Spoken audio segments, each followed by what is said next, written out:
Pemerintah terus mempersiapkan industri garam guna mencapai swasembada garam yang sejalan dengan Peraturan Presiden Nomor 17 Tahun 2025 tentang mengatur larangan impor garam konsumsi. Direktur Jenderal Pengelolaan Kelautan KKP, Ako Suara mengatakan pihaknya telah mempersiapkan strategi jangka panjang guna mendukung target swasembada garam di 2027. Untuk konsistensi kebijakan, KKP menyiapkan perencanaan komprehensif dari hulu ke hilir, serta mengandalkan kolaborasi lintas pihak termasuk dengan PT Garam. Salah satu strateginya yakni dengan membangun sentra produksi garam yang memenuhi standar industri serta meningkatkan produktivitas garam rakyat. Pemilihan lokasi sentra pun dilakukan secara ketat dengan mempertimbangkan ketersediaan air, kelayakan lahan, hingga keterlibatan masyarakat lokal.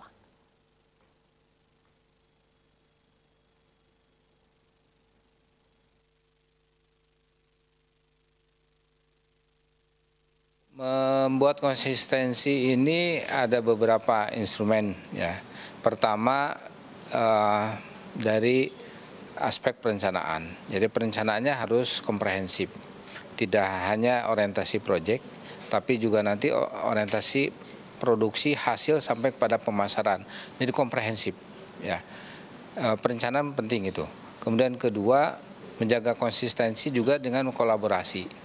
Tidak bisa kita pendekatannya hanya dengan APBN saja, tapi juga melibatkan seluruh stakeholder supaya nanti bisa terus berlanjut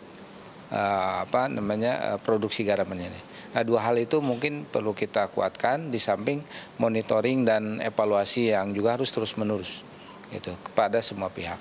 Dengan PT Garam sebagai BUMN yang memang ditugaskan di sektor garam ini, kolaborasi kita lakukan sejak awal, mulai dari nyari lokasinya, perencanaannya, kemudian nanti operasional juga PT Garam yang jadi operator, dan bagaimana produksi yang bisa dilakukan ini terintegrasi. Ya, nanti integrator juga dilakukan oleh PT Garam.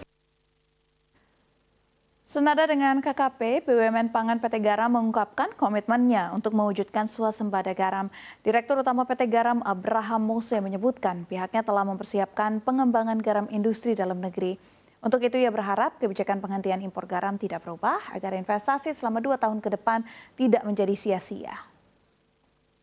Kita sama kurang lebih kita melakukan pola intensifikasi, yaitu bagaimana kita mengefektifkan produktivitas kita yang ada di Madura yang 5.000 hektar itu sehingga bisa menghasilkan jadi 500.000 mungkin bahkan lebih. Kemudian kita melakukan ekstensifikasi, menambah produktivitas kita, membuka lahan baru, yaitu dengan cara kita memperbesar kapasitas produksi kita yang ada di Madura.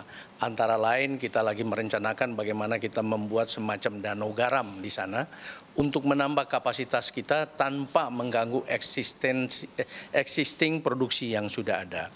Yang ketiga tentu bagaimana tadi disebutkan kita juga ikut menyerap garam rakyat, tentunya dari wilayah-wilayah pembinaan garam ya.